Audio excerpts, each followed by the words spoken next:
Imagine being trapped in a place where the air is so thick it feels like concrete pressing against your chest, or so thin that your blood begins to boil inside your veins. The human body is a finely tuned machine designed to survive within a narrow range of conditions.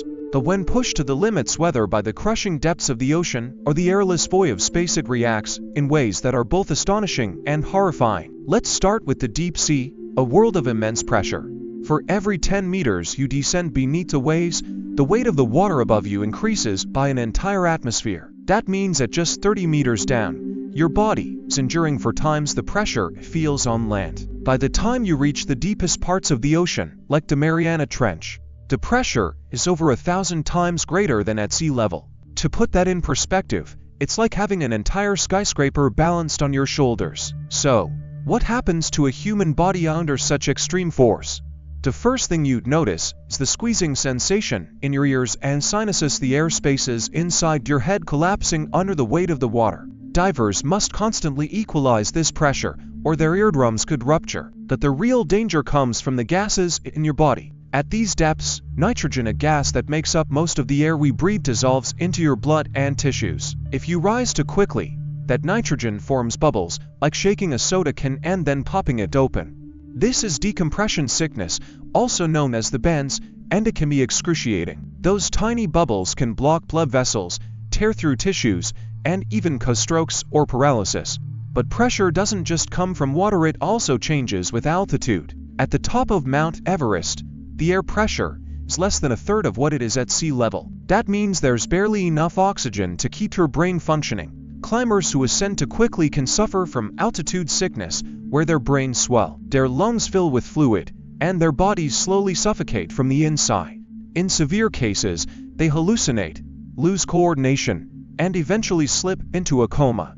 Without immediate descent or medical treatment, they will die. Now, imagine the opposite extreme: not too much pressure, but none at all. In the vacuum of space, where there is no air, no pressure, and no protection, the human body faces its most brutal test. While no one has ever been exposed to space without a suit, we know from animal experiments and tragic accidents what would happen. First, the air in your lungs would rush out violently, and the moisture on your tongue and eyes would begin to bone off from heat, but from the lack of pressure. Your blood vessels would swell, your skin would bruise from expanding gases trapped inside, and within 15 seconds, you'd lose consciousness. Death would follow shortly after. Yet despite these nightmarish scenarios, humans have found ways to survive in these extreme environments. Deep-sea divers use reinforced suits and carefully controlled descent schedules who avoid the bends.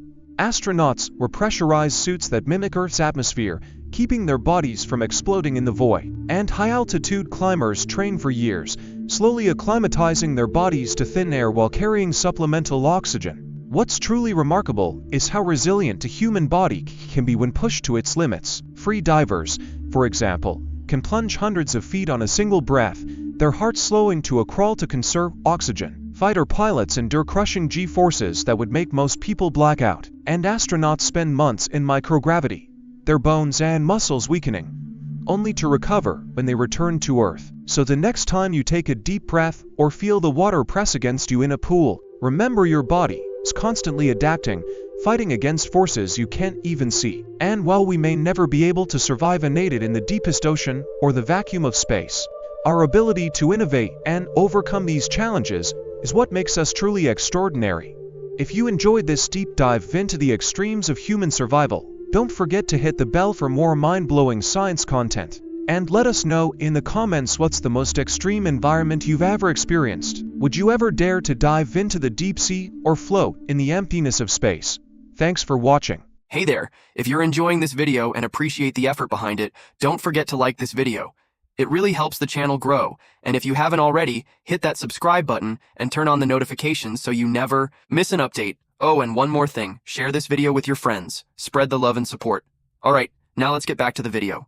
Let me know if you want any tweaks.